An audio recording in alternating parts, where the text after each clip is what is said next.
करके। हनुमान जी भी रामचरितमानस को का स्वाध्याय करते हैं, क्योंकि राम की कथा है और वो राम के परम भक्त हैं। तो हनुमान जी ने देखा कि ये लाल, ये तो सफेद बता रहे हैं, मैंने तो वहां लाल देखे थे, मैं तो स्वयं देख के आया था। तो इन्होंने उनको कहा कि ये तुमने गलत लिखा है। तो उन्होंने सोचा, कहा कि भाई इसका निर्णय हम सीता जी से करवाते हैं।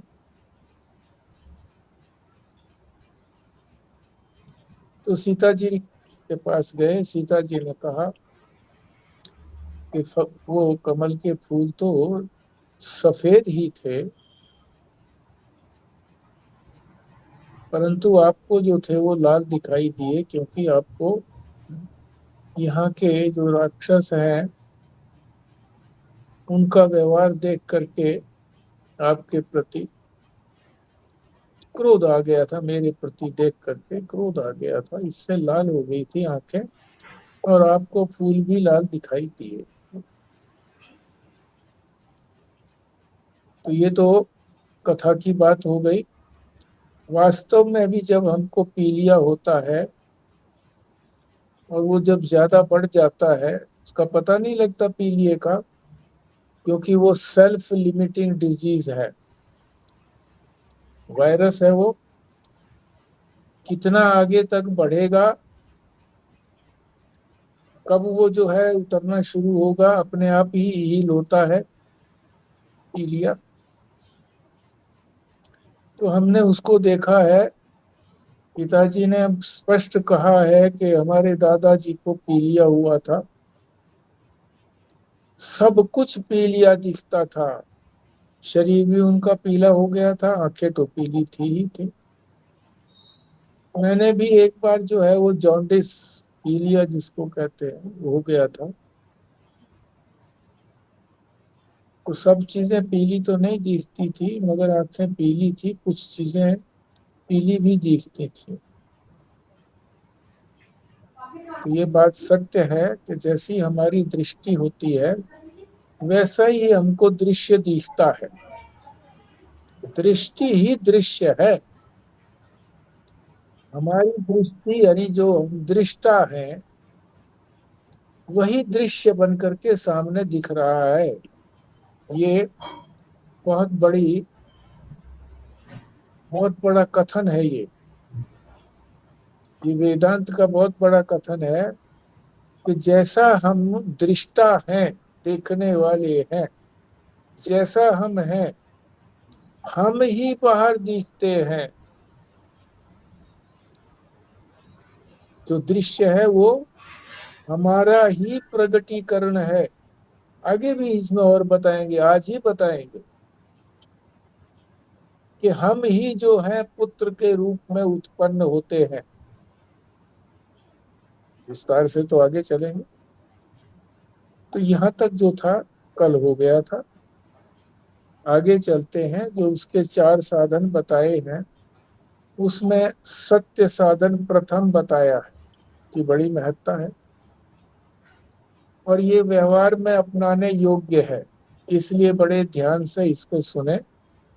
महाराज जी ने बड़े ढंग से समझाया है सत्य के बारे में, और कई इसके जो वेदांत के रहस्य हैं वो भी इसमें उजागर होते हैं, यद्यपि वो रहस्य ज्यादा उजागर नहीं किए, पर जिसने वेदांत खूब श्रवण किया है उसको ये रहस्य पता लग जाते हैं कि यहाँ ये रहस्य है।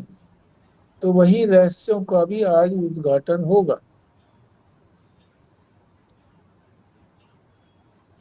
तो क्या कह रहे हैं, ये पृष्ठ 336 पर ऊपर की 4 पंक्तियों को छोड़ करके नीचे से प्रारंभ कर रहे हैं। सत्य के निर्णय में राग लिप्त अंतःकरण समर्थ नहीं होता। कौन सी चीज सत्य है या झूठ है? हमारा अगर राग होगा जिस चीज का, तो वो हमें उसके दोष भी जो है वो भी नहीं दिखाई देंगे उस वस्तु के। और दूसरी जो वस्तु है उसकी जो सत्य बात होगी उसको भी हम नहीं पहचान करके उसमें भी दोष निकालेंगे। तो इन्होंने क्या कहा अपने श्री मुख से स्वामी जी ने, जो किसी के राग से लिप्त है उन्हें ईश्वर, गुरु और शास्त्र में दोष दिखते हैं। और तो दिखे ही देखेंगे जब गुरु में भी उनको दोष दिखता है, ईश्वर में तो दिखाई देगा ही देगा। और ईश्वर ने जो शास्त्र बनाया है उसमें भी दिखाई देगा दोष।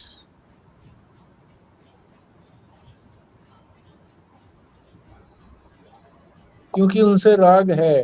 किससे राग है? अपने जो भी उनकी चाहत की वस्तु है उससे तो राग है।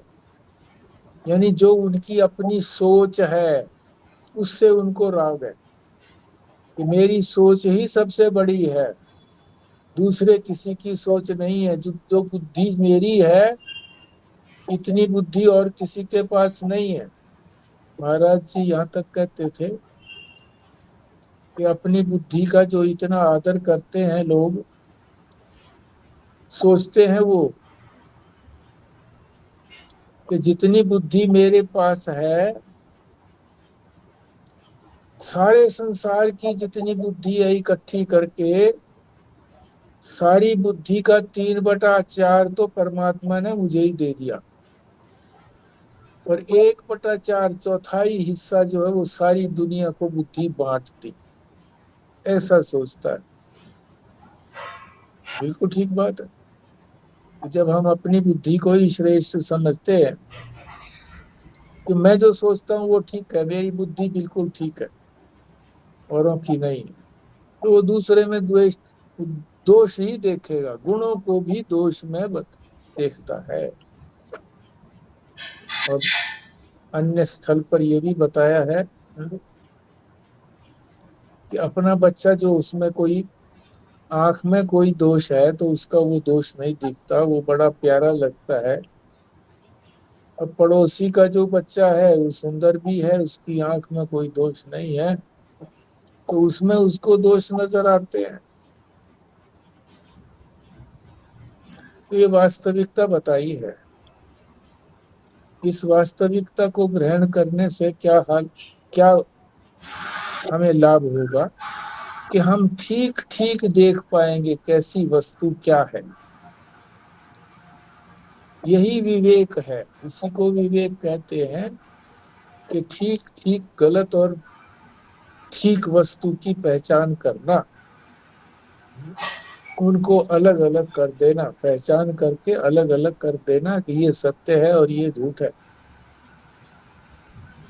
ये अच्छी है और ये बुरी है।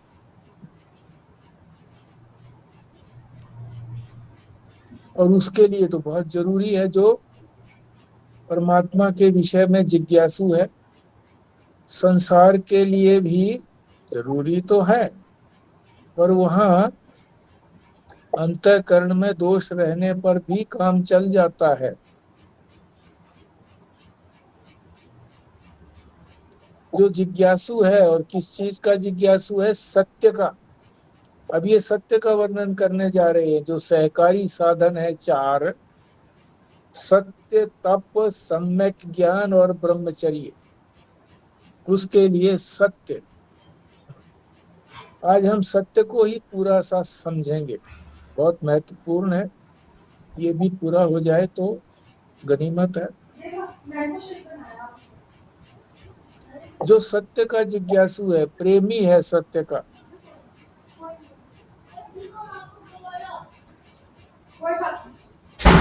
तो उसकी सत्य को जानने की इच्छा होगी कि नहीं होगी? जिज्ञासा माने इच्छा, जानने की इच्छा। तो सत्य क्या है इसको जानने की इच्छा होगी, तब उसको पता लगेगा सत्य तो परमात्मा है। परमात्मा को जान लोगे तो परमात्मा ही तो सत्य है, जान लिया तो फिर और किसी चीज को जानने की आवश्यकता नहीं रही, इच्छा ही नहीं रहेगी। परमात्मा को जानने के बाद वही सत्य है, और सत्य का ही प्रेमी है, सत्य का ही खोजक है। और जो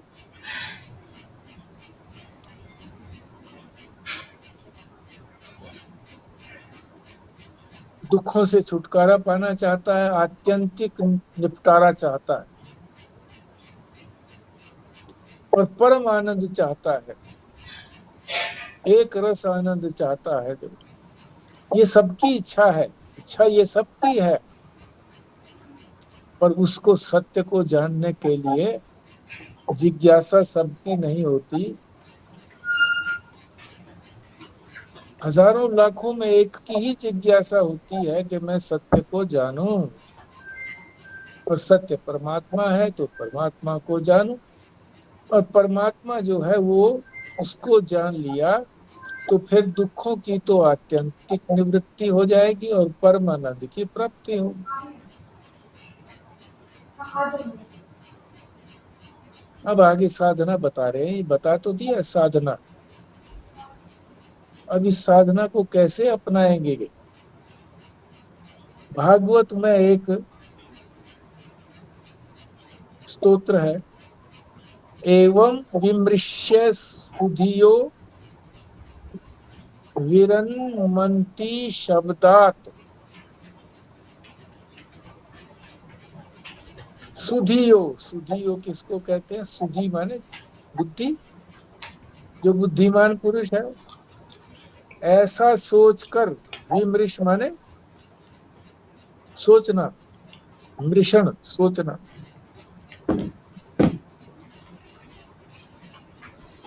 ऐसा सोचकर बोलने से उपरांत हो जाते हैं। शब्द माने बोलना, शब्दों शब्द ही तो निकलते हैं बोलने से। विरन है, विरनमंती, मनन उसका फिर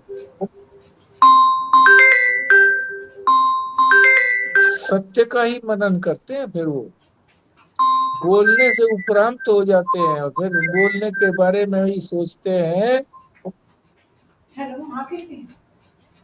कि कहाँ बोला जाए, कहाँ चुप रहा जाए। तो इसका अर्थ बताया है उन्होंने, बुद्धिमान पुरुष, सभी बुद्धिमान हैं जो परमात्मा की इस मुंडक उपनिषद का श्रवण कर रहे हैं। ये सामान्य बात तो है नहीं, जो इसका श्रवण कर रहे हैं नित्य प्रति नियम से, तो बुद्धिमान पुरुष हैं। ऐसा सोचकर बोलने से उपरांत हो जाते हैं। फिर वो सोचते हैं कि बोलना जो है वो कोई जरूरी तो है ही नहीं, संसार का बखेड़ा ऐसे ही चलता रहता है। वो सोचते हैं कि संसार के बारे में ही तो बोलना है हमको, व्यवहार जितना भी है वो संसार के लिए व्यवहार है, अपने लिए तो कोई व्यवहार है ही नहीं। अपनी आत्मा को जानने के लिए व्यवहार करने की जरूरत ही नहीं, व्यवहार तो बाहर हो रहा है, अपने में तो हो नहीं रहा।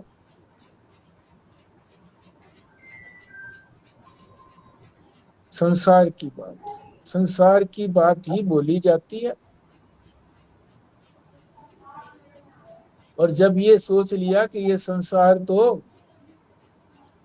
इसमें ना कोई सत्य है और ना कोई मिथ्या है, मिथ्या का तात्पर्य यहाँ झूठ लगाओ, ये सच्चा भी कुछ नहीं है, झूठ भी कुछ नहीं है, बस मिथ्या ही मिथ्या है, ये संसार दिखता भर है। इसकी जिज्ञासा मत करो जानने की, कि संसार को जाने हम, जितना जानेंगे हम संसार में सुख मिलेगा। इस यही सोच जो है संसार में आगे बढ़ाती रहती है। और सुख जो है, एक रस सुख मिलता नहीं, लगता है ये सुख मिला, पर वो वास्तव में दुख का ही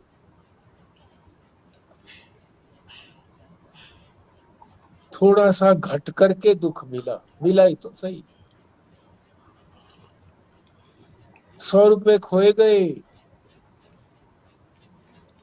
99 मिल गए, तो कोई फायदा हुआ क्या? हुआ तो नुकसान ही एक का, 1 रुपए का। पर हुई क्या? राहत हुई। चलो ठीक है, राहत हुई, बस राहत मिलती है।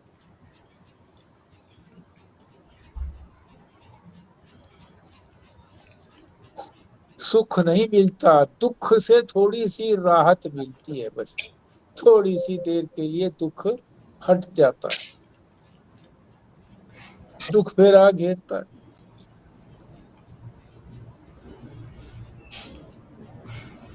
फिर यहाँ गुरु शिष्य की बात कही है कि गुरु जो है वो अपने शिष्य को ही, जो उसका शिष्य है, जो कुछ भी उसके पास संग्रहित है तो शिष्य को ही देगा।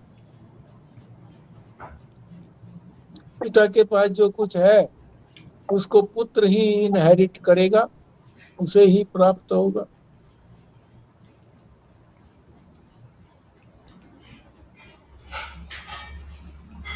फिर भी गुरु से लेना चाहता है वो, तो मेरे नाम पहले ही कर दो। पुत्र भी यही चाहता है कि पता नहीं कब तुम्हारी टाइम बोल जाए, जो कुछ तुम्हारे पास है अभी दे दो। रखना उसने भी कुछ नहीं है, कोई चिता पर थोड़ी रखा जाएगा।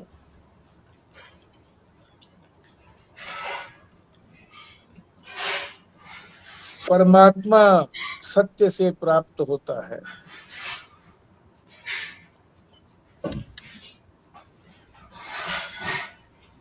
उसी बात को बता रहे हैं कि तपस्या, ये 337 पृष्ठ पर चले गए हैं, अभी मंत्र प्रारंभ नहीं हुआ है, मंत्र की भूमिका चल रही है। पहले ऐसे संस्कार उत्पन्न किए जाते हैं ताकि वो जो बात ऋषि कह रहे हैं मंत्र में, वो बात ठीक तरह से ग्रहण हो जाए। परमात्मा सत्य से प्राप्त होता है क्योंकि सत्य रूप है वो। तपस्या भी साधन है उसका। इंद्रिय संयम भी है, इंद्रियों को अपने कंट्रोल में रखना। सम्यक ज्ञान, ठीक से ज्ञान मिले मेरे को, और ब्रह्मचर्य से भी प्राप्त हो। ये सारे साधन एक साथ अपनाने से, ये नहीं है कि एक ही साधन अपना लो। हाँ, एक ही साधन अपनाने से बात बहुत आगे तक बढ़ जाती है, दूसरे साधन फिर करने में आसानी रहती है, वो अपने आप खींचे चले आते हैं। एक मिलिट्री के कंपाउंड, मिलिट्री के कमांडर, कमांडर इन चीफ से किसी ने पूछा कि इतने सारे तुम्हारे ये मेडल लगे पड़े हैं तुम्हारे छाती पर, जो शर्ट पहनी हुई है, तुम कैसे प्राप्त हुए? बोले सुनो, मैंने एक ही मेडल प्राप्त करने के लिए प्रयत्न किया था, एक, वो मिल गया मुझे। उसके लिए तो दूसरे प्रयत्न करने की आवश्यकता ही नहीं पड़ी, अपने आप ही लद गए सारे। इसी तरह से जिसने देश सेवा की, उसको ये समझ करके कि ये देश का सेवक है,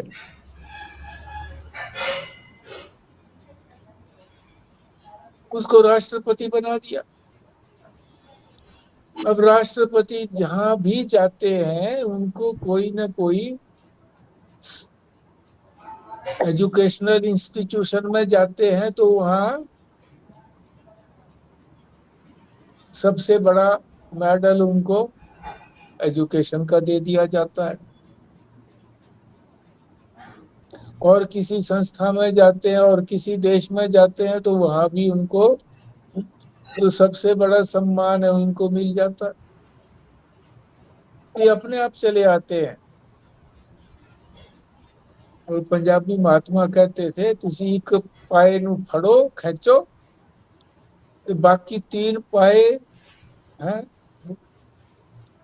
खुद ही आ जाते हैं। बात ठीक है, कैसे ही समझो। तो पहले सत्य का ही तो आचरण करो, कम से कम सत्य को ही बता रहे हैं। अपनाने तो ये चारों हैं। अब ब्रह्मचर्य का ही अर्थ बताना शुरू कर दिया इन्होंने। कोई बात नहीं, ब्रह्मचर्य का पहले सुन लो। ब्रह्म प्राप्ति के लिए धर्माचरण, सही अर्थ तो इसका यही है। ब्रह्म आचरण, ब्रह्म की प्राप्ति में हम कैसा आचरण करें, किस प्रकार से चलें। आचरण ही माने चलना, व्यवहार करना, वही तो आचरण है। अपनाना, धर्माचरण, धर्म का आचरण। शास्त्र जो कहता है उसके मुताबिक चलो। एक व्यक्ति चाहता तो है मेरा जन्म न हो, सुन लिया उसने, शास्त्र ने कहा है, उपनिषद में भी कहा है कि तेरा जन्म ही नहीं होता, और तूने कल्पना से अपना जन्म मान लिया। तो चलो अगले जन्म की बात मत करना कि अगला जन्म क्या होगा। यही सोचो कि अगला जन्म मेरा है ही नहीं, बस यही अंतिम जन्म है। ये तो मान लिया है, इसको भी उतारना है, ये भी बोझ है। तो उसी की बात बता रहे हैं। जो ये चाहता है कि मेरा अगला जन्म ना हो, मोक्ष हो जाए इसी जन्म में, मोक्ष की प्राप्ति हो जाए।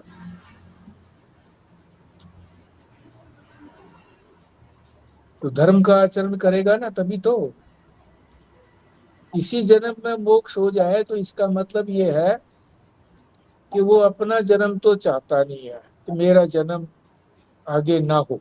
ये तो चाहता है कि मेरा अगला जन्म ना हो, पर पुत्र उत्पन्न करता है।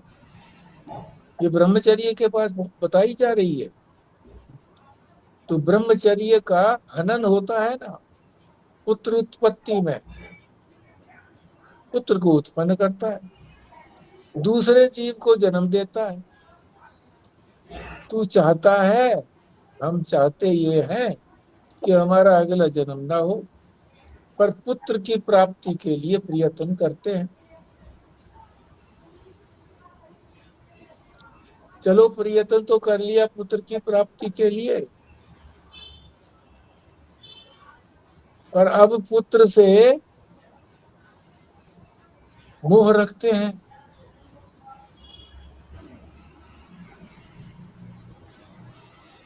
मोह रखते हैं तो तुमको अगले जन्म में भी फिर पुत्र मिलेगा, अगला जन्म होगा ही होगा, क्योंकि जो वासना बन गई है, मोह से, उसके साथ प्रेम से तुम्हारी वासना बन गई उसके प्रति, तो अगले जन्म में वही वासना जो है फिर तुमको जन्म तो देगी ही देगी, तुम्हारा जन्म होगा ही होगा।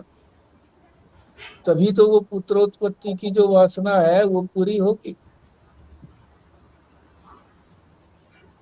तो फिर इसके लिए क्या करना है?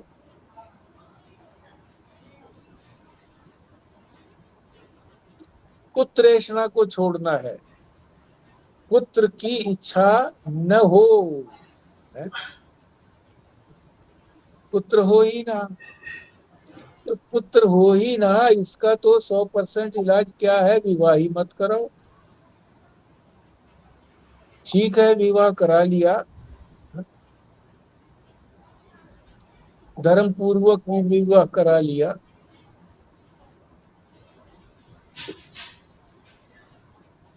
अब पुत्रोत्पत्ति के लिए प्रयत्न मत करो। ठीक है, पुत्रोत्पत्ति के लिए भी प्रयत्न कर लिया, क्योंकि शास्त्र में कहा है कि प्रजा को उत्पन्न करना, जब विवाह कर लिया है तो वैवाहिक जीवन में ब्रह्मचर्य आश्रम के बाद कौन सा जीवन है ये? ब्रह्मचर्य गृहस्थ आश्रम। गृहस्थ आश्रम में शास्त्र अनुमति देता है कि एक पुत्र की उत्पत्ति करो। ठीक है, एक पुत्र की उत्पत्ति हो गई। अब आगे इच्छा नहीं रहनी चाहिए, और उस पुत्र से फिर मोह भी नहीं करना चाहिए।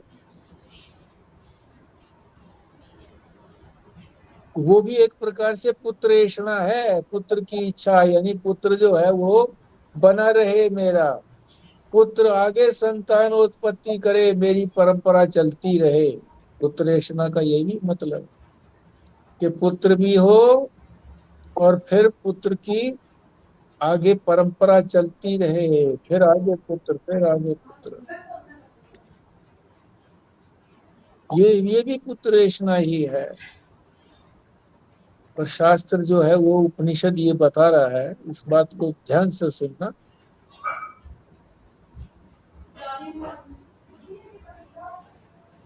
कि जो स्वयं जो व्यक्ति है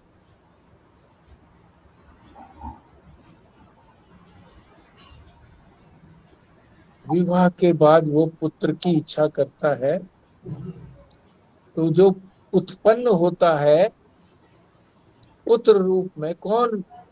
वही तो उत्पन्न होता है पुत्र रूप में। एक बूंद उसी की तो है जो उत्पन्न हुई है और 6 फुट तक बढ़ेगी। वही तो उत्पन्न हुआ है, उस पत्नी के गर्भ से स्वयं ही उत्पन्न हुआ है, तो वो उसकी क्या बन गई? माता बन गई। स्वयं उत्पन्न हुआ है तो अब माता के साथ कैसा धर्म निभाना है, ये आप जानते ही हैं कि पत्नी जैसा धर्म तो निभता नहीं है। तो शायद जो ब्रह्मा कुमारी के अंदर जो ये उपदेश दिया जाता है कि पत्नी भी तुम्हारी बहन है, शायद ये प्रारंभ में इसी कारण से उनको उपदेश दिया होगा कि एक पुत्र होने के बाद वो आपकी माता बन गई। पर ये तो उसको बहन बताते हैं। चलो बहन भी ठीक है, बहन के साथ तो बहन जैसा व्यवहार किया जाता है, तो ठीक बात है। पर शायद ये रहस्य उनको बताया नहीं जाता। चलो बताया भी जाता होगा, अगर इसको अपनाते हैं बहुत अच्छी बात है, सबको अपनाना चाहिए इसी तरह से। पहले कल्पना ही करो है कि वो हमारी बहन है या हमारी माता है, और कल्पना कोई फिर साकार करो। कल्पना ही तो साकार हो रही है, सारा संसार हमारी कल्पना ही तो है, और क्या है।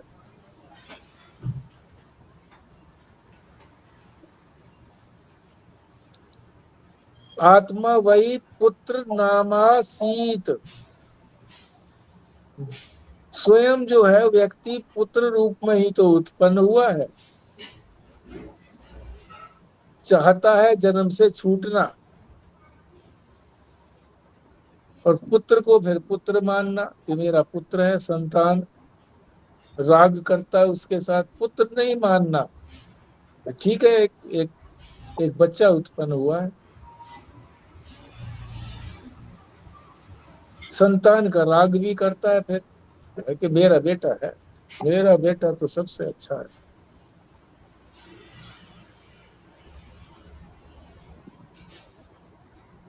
तो संतान का राग इसको छोड़ो, अगर सत्य के जिज्ञासु हो, और वो सत्य इसमें बताए गए हैं 4 साधन, उसमें ब्रह्मचर्य भी है, तो पुत्र की ऐषणा त्याग दो।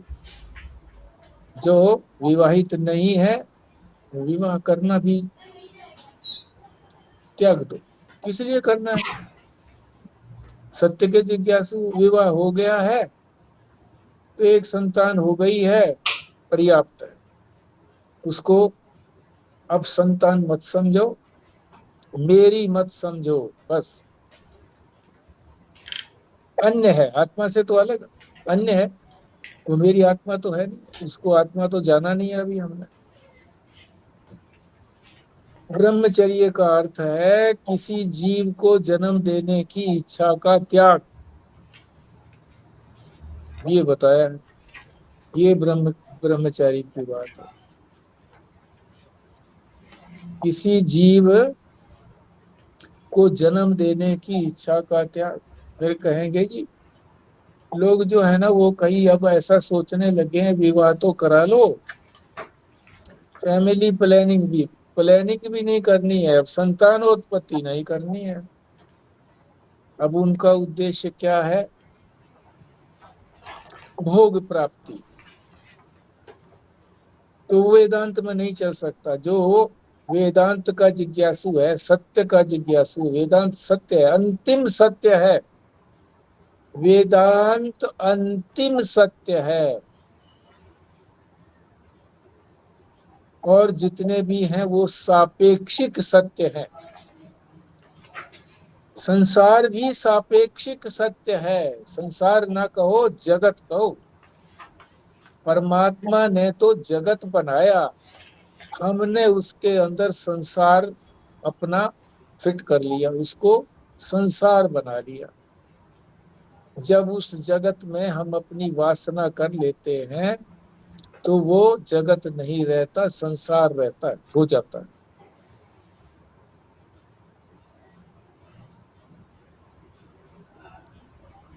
परमात्मा ने तो मनुष्य बनाया, हमने उसको पति बना लिया, पत्नी बना लिया। एक ही मनुष्य को, पत्नी भी तो मनुष्य ही है। किसी को हमने पत्नी मान लिया, किसी को पति मान लिया। एक ही व्यक्ति को पति भी मान लिया, दूसरा जो है उसको बेटा मानता है, तीसरा उसको भाई मानता है। एक ही व्यक्ति के कई एक व्यक्ति बना दिए।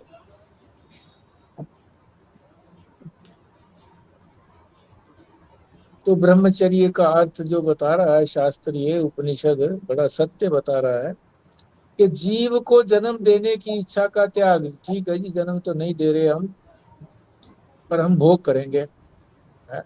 इसीलिए हमने विवाह किया है। तो वो सत्य का जिज्ञासु नहीं है, वेदांत का जिज्ञासु नहीं है।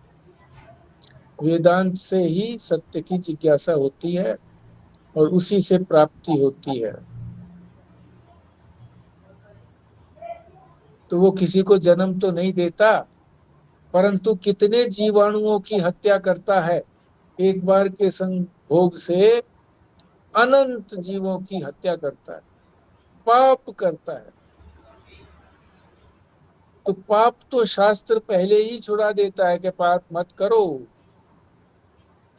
धर्म का आचरण करो, पुण्य करो, पुण्यों का संग्रह करो। तो पाप तो उसने प्रारंभ किया हुआ है, अनंत गुना पाप करता है। जो विवाह करता है, एक संतान की उत्पत्ति करता है, उसके बाद नहीं करता, तो शास्त्र का अनुयायी है, परमात्मा का जिज्ञासु है। और गुरु जी जो थे वो इसी प्रकार से थे। एक ही पुत्र की उत्पत्ति हुई, उसके साथ भी मोह नहीं रखा।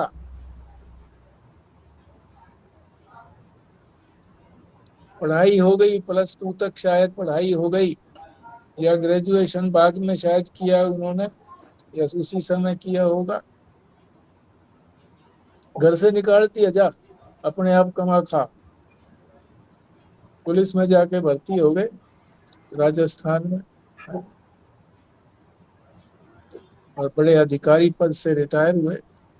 कोई मोह नहीं रखा उनके साथ। यही तो कह रहा है ये भी उपनिषद भी, कि शास्त्र को मान करके एक संतान की उत्पत्ति की, फिर छोड़ दिया। मोह भी नहीं रखा।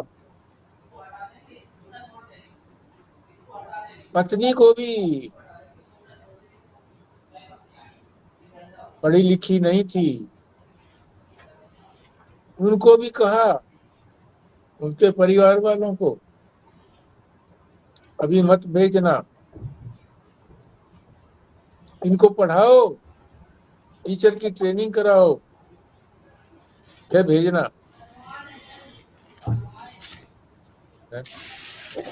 यही हुआ। शायद मिडिल तक पढ़े, उस समय मिडिल के बाद भी ट्रेनिंग होती थी, तो किया, फिर आई।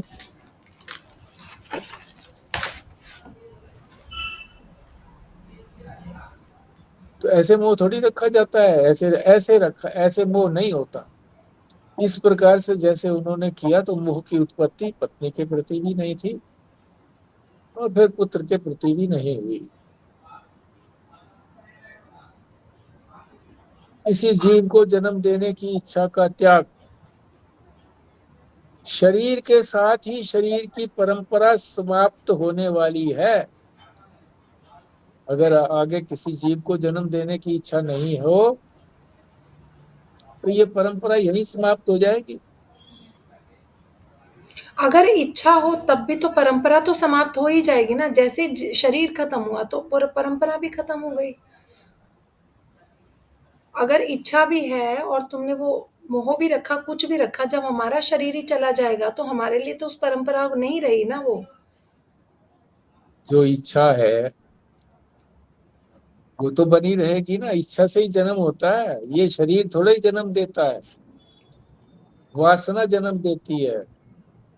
चाह चाह दे, चाह गई चिंता गई, मनवा बेपरवाह है, और कछु नहीं चाहिए, है वही शाहनशाह। चाह से जन्म होता है, दूसरा शरीर मिलता है। ये शरीर तो चला गया, पर परंपरा बनी रही, दूसरा शरीर आ गया। हाँ, इस शरीर की परंपरा तो चली गई ना। इसी शरीर की परंपरा का है। शरीर की परंपरा थोड़ी होती है, परंपरा तो जिससे ये शरीर आया है, उसी से फिर दूसरा शरीर आ जाता है। तो परंपरा तो चली रही ना, दूसरे, उसकी वजह से परंपरा चलती रही शरीर की।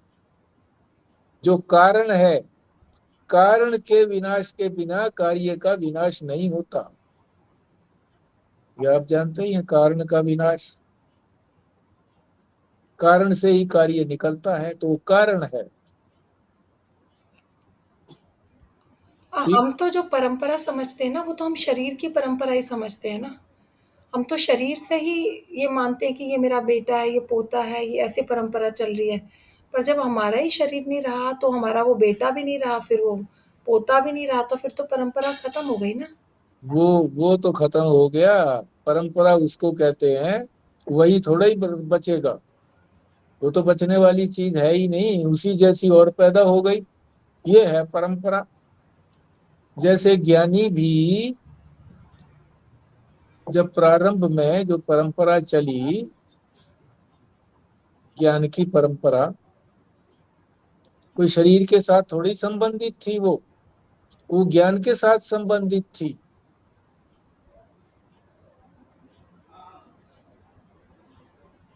तो जो ज्ञान उसको था, वही ज्ञान दूसरे को उसको दे दिया। तो वो ज्ञान कोई शरीर में थोड़ी गया, वो तो बुद्धि में गया, अंतःकरण में गया, मन में गया। इसी तरह से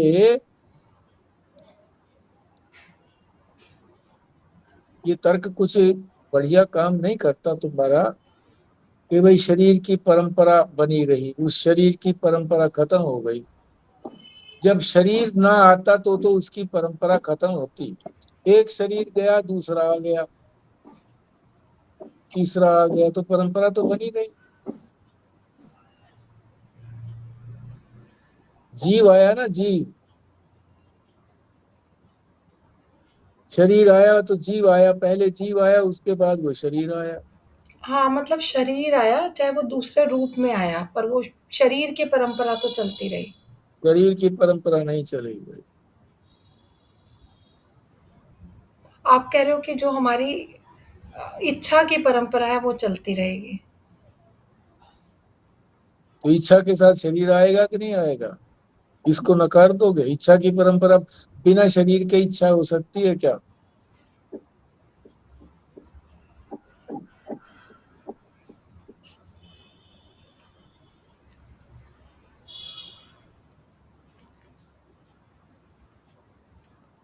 इस देह के उदय और विलय से हमारा कोई संबंध नहीं है।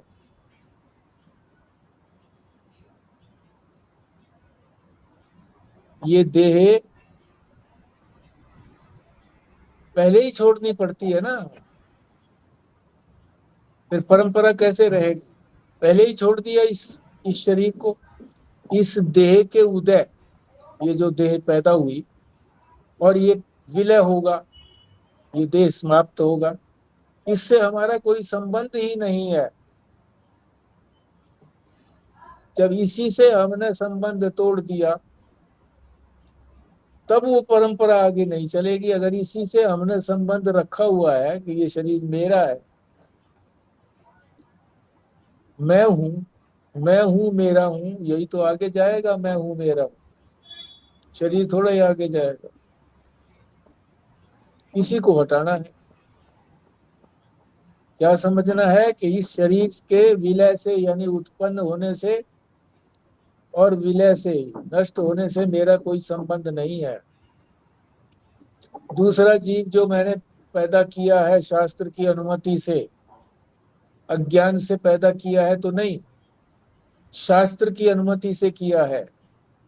कईयों का होता ही इसी तरह से, एक ही उत्पत्ति हुई है, आगे उत्पत्ति नहीं हो रही, एक ही संतान हुई है।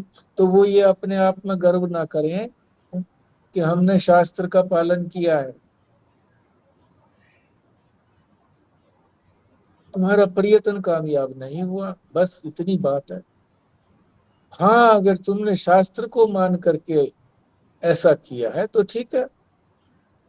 तो शास्त्र फिर ये भी कहता है कि तुम इसके प्रति जो मोह मत रखो, नहीं तो ये परंपरा आगे चलती रहेगी।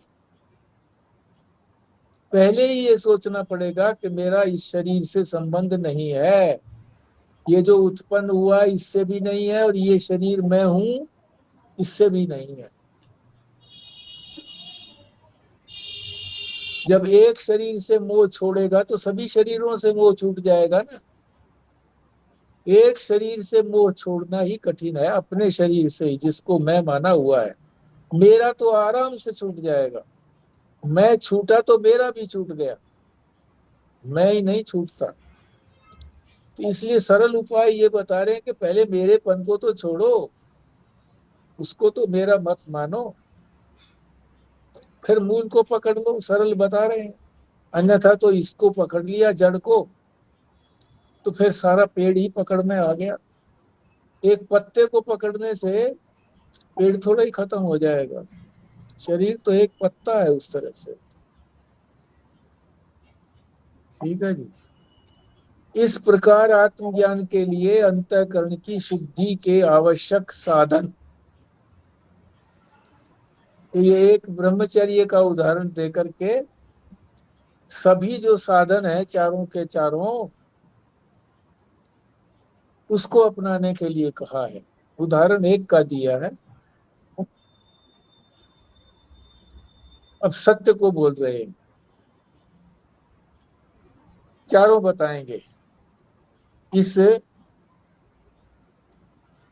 मंत्र में चारों साधन बताएंगे, पर प्रारंभ जो है वो सत्य से करेंगे। प्रारंभ में सत्य का ही शब्द लिखा हुआ है। सत्येन लभ्य तपसा। सत्य भी, तप भी, हेष आत्मा।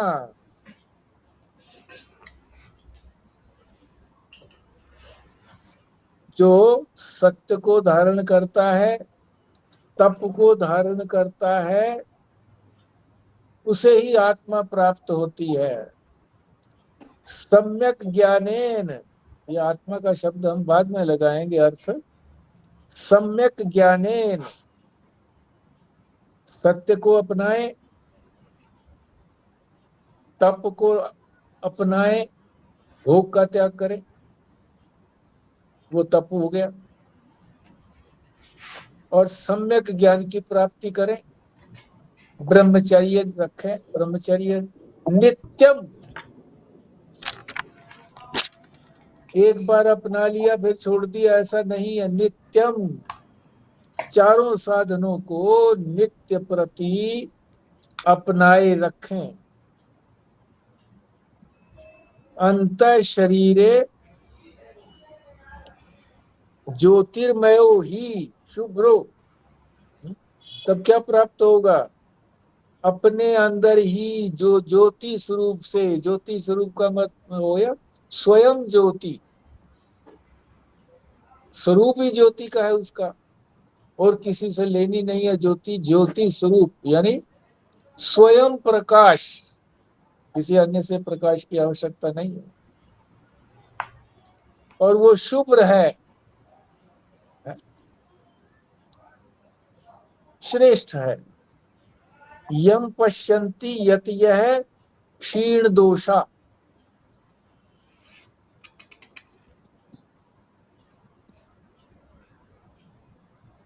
जिसे क्षीण दोष, वो जो सारे दोष है ना, इनको दोष, इनके विपरीत सारे दोष हैं, ये है सत्य। इनको अपनाने से सारे ही दोष जो भी हमारे अंतःकरण में हैं, राग द्वेष काम क्रोध मद लोभ मोह, सब सारे के सारे, इन चारों को अपनाने से वो दोष क्षीण हो जाते हैं, समाप्त हो जाते हैं। और कौन करता है उन दोषों को? उन दोषों को दूर कौन करता है? यति, जो यत्न करता है। यति माने यत्न करता है। किस चीज का यत्न करता है?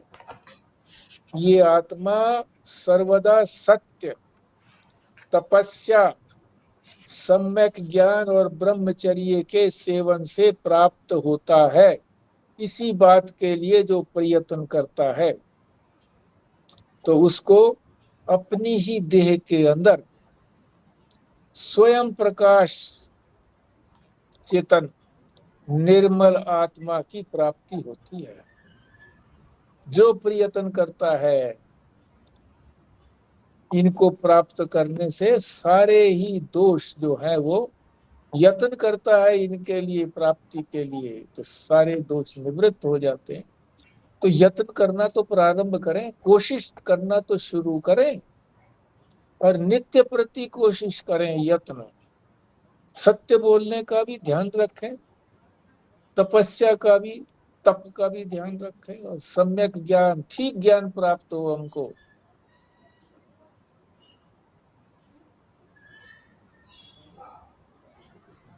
और ब्रह्मचर्य का भी सेवन करें।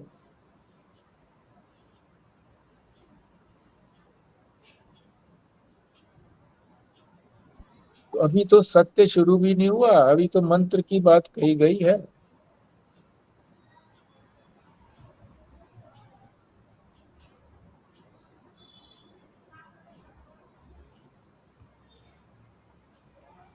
और जैसे पर्ची मिल गई तुमको? एक मिनट, पर्ची मिल गई क्या उनका? वह ठीक है, फिर ले जाओ। हाँ बोलो। जैसे आप सत्य के बारे में बताते हो कि इसकी बहुत इम्पोर्टेंस है और ये सबसे पहले भी आता है धर्म के लक्षणों में, तो क्या खाली सत्य बोलने, अच्छा। तो हैं? क्या, मैं ये पूछी थी सत्य की जैसे बहुत महिमा आप बताते हो, तो क्या हाँ, खाली सत्य बोलने से भी सत्य की प्राप्ति हो सकती है? बिल्कुल। बाकी गुण? हम बोलते ही, ज्यादा बोलते ही झूठ हैं, सत्य कहाँ बोलते हैं? किसके बारे में बोलते हैं? हम जो भी बात बोलते हैं, इस संसार के बारे में ही तो बोलते हैं, तो सारी झूठ बोलते हैं। नहीं, संसार मैं सत्य है। तो नॉर्मल सत्य भाषण की बात कर रही हूँ, व्यवहार में। वो तो व्यवहार में ही तो व्यवहार में ये कहते हैं कि बोलना ही बंद हो जाएगा, आगे कहेंगे तुम्हें सोचना ही पड़ेगा कि ये जो असत्य संसार है इसके बारे में क्या बोलना हमको। व्यवहार जो भी कुछ है इसके बारे में करने की जरूरत ही नहीं है, क्यों बोलूं मैं। अगर ऐसे हम सोचेंगे तो हमारा बोलना ही बड़ा सीमित हो जाएगा, और फिर सीमित हो जाएगा तो हम सत्य ही बोलेंगे। ये संसार के बारे में ही झूठ बोलते हैं हम, किसी को खुश करने के लिए, कोई व्यवहार रखने के लिए कि हाँ व्यवहार हमारा बना रहे। हाँ, उसको थोड़ा बहुत मिला करके भी बोल देते हैं। मरने के बाद किसी की प्रशंसा की जाती है तो उसके दोषों का वर्णन थोड़ी किया जाता है। तो बनावटी तो ही जो भी बोलते हैं, और सुनने वाले भी वही दोषी हैं कि वो झूठी को तो सुन रहे हैं, सुनने वाली दोषी है। क्षण क्षण में संसार को के बारे में सोचना, संसार के बारे में बोलना, झूठ ही बोलना है। आज आया नहीं है, ये हम पीछे अटक गए थे, ये चीज आगे आएगी, बड़ा रहस्य खुलेगा इसमें। इसमें आगे ही कह रहे हैं ऐश की जो है ना प्राप्ति, इसमें जो कह रहे हैं।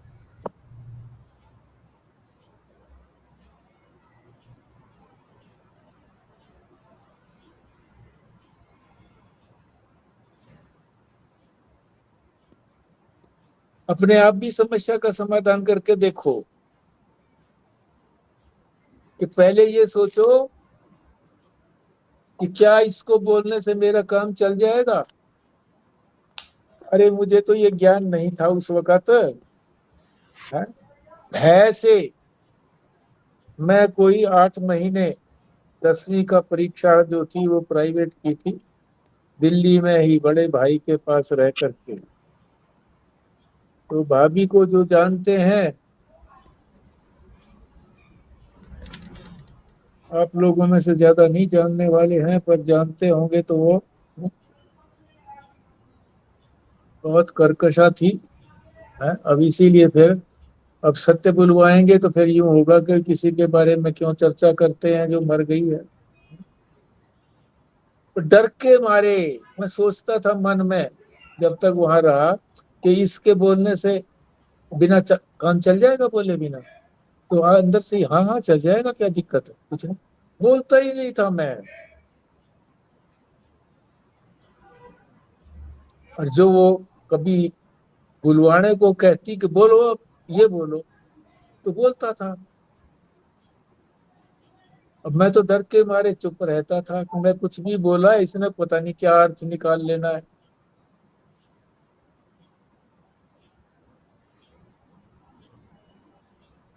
माँ ने एक चादर दी थी गर्म सी ओढ़ने के लिए, उसके पल्ले में बांध दी थी, कुछ पैसे बांध दिए थे मेरे लिए। अब वो जो थी चादर, उसने देखी कि भाई हाँ ये तो चादर लाया है। अब चादर लाया, चादर देखी तो उसके में 2 रुपए दिए थे। ये 1954 की बात है। तो 2 रुपए भी बड़े थे, 200 रुपए के बराबर थे आज के। खोल लिए, मुझे बड़ा दुख हुआ। माँ ने मेरे खर्चे के लिए दिए थे है? और बोली फिर ये चादर क्या करेगा तू लेके, है क्या जरूरत है तेरे को चादर, वो रख ली, लो जी।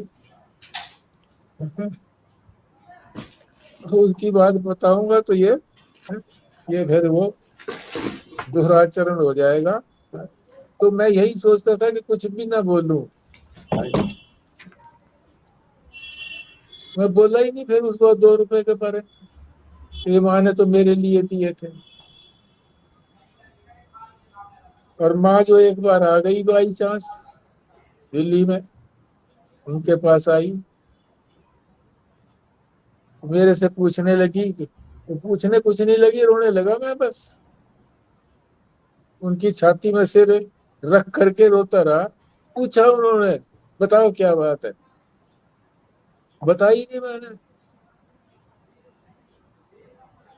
डर के मारे यही सोचा कि मैं बताऊंगा तो क्या बताऊंगा, इसी के बारे की बात बताऊंगा, मामी के बारे में है। और फिर डांट पड़ेगी मेरे को। डर के मारे बोला ही नहीं। लो जी। तो यही चीज है, शास्त्र के डर से करें कि शास्त्र की बात, संसार की बात कम से कम बोलें और कम से कम सोचें। और सोचोगे तो बोलना पड़ेगा फिर। संसार की बात सोचते रहेंगे तो बोलना पड़ेगा ही पड़ेगा। सोचे भी नहीं और बोले भी नहीं, ये आगे बताएंगे। ठीक है। अब समय हो जाता है। आप इसको स्वयं पढ़ करके समझ करके अपनाओ। है? और फिर मुझे ही बताओ, मैं ही काय का प्रवचन करता हुआ आप बोल रहे हैं कि हमारी समझ में ये आया है जी। और उसी समझ को आप विस्तार भी दो। और वो समझ ठीक लगी तो हम डिटो कर देंगे, यार ठीक है भाई ये बात। तो सभी अपना लेंगे तो बोलने की आवश्यकता मुझे भी नहीं रहेगी। खत्म वही बात। तो सत्य को अपनाना है तो सत्य तो ये लिखा पड़ा है इसमें। मेरे बोलने से ही कोई सत्य थोड़ा ही हो जाएगा। ये शास्त्र, शास्त्र तो सत्य है। तो आप भी इसको पढ़ोगे तो सत्य को ही पढ़ोगे और अपनाओगे तो सत्य को ही अपनाओगे। तो सत्य तो कदम कदम पर किया जा सकता है। अब संसार में चले जाएंगे इसको छोड़ करके, 1 घंटा तो ये सुना सुनाया, फिर संसार में चले गए। तो संसार का ही व्यवहार हुआ। संसार तो असत्य है, उसी को ही बनाए रखना चाहते हैं, वही बना रहे। तो ऐसे तो होगा नहीं कि 23 घंटे जो है ना वो संसार का चिंतन, 6 घंटे सोने का लगा दो, बाकी संसार का चिंतन। और 1 घंटा जो है वो, 18 घंटे जो बचे उसमें से 1 घंटा जो है वो सुन लिया। और बाकी जो 17 घंटे है वो संसार का चिंतन। और शास्त्र तो ये कहता है जो सुन लेता है, असलियत में जो सुन लेता है, तो उसके बाद उसको मनन की और निधिध्यासन की आवश्यकता ही नहीं रहती। जब ये सुन लिया कि संसार तो मिथ्या है, अगर मिथ्या नहीं जाना सुन करके, इसका मतलब शास्त्र में श्रद्धा नहीं है। इसीलिए श्रद्धा की आवश्यकता सबसे पहले बताई है कि श्रद्धा भी हो, फिर युक्ति भी हो पक्का करने के लिए। उसी को मनन कहा गया है। ठीक है जी। अब पूर्णाहुति के लिए कृष्णा जी को ही हम बोलते हैं जी। कृष्णा जी। जी।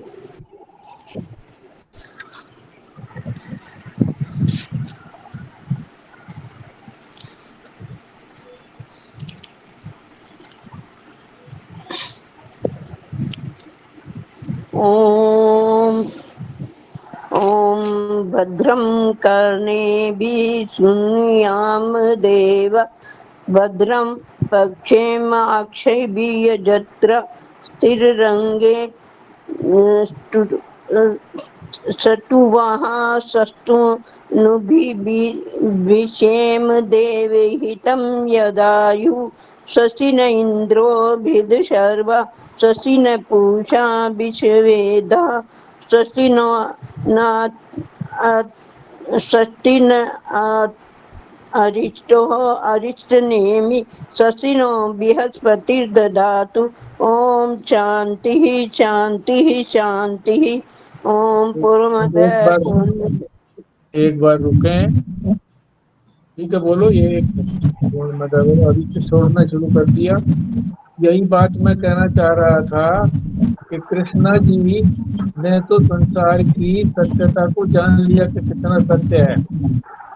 तभी तो इनको देर लगी बोलने शुरू करने में। इनकी वाणी से आपने अनुमान लगा लिया होगा तो इन्होंने संसार कितना झूठा है ये जान लिया है। बोलने में भी इनको देर लगी, अपने आप को तैयार करना पड़ा, और फिर वाणी से भी आपने लगा लिया होगा कि वाणी भी किस तरह से थी। कैसा संसार है। ठीक है जी। नारायण। नारायण। नारायण नारायण।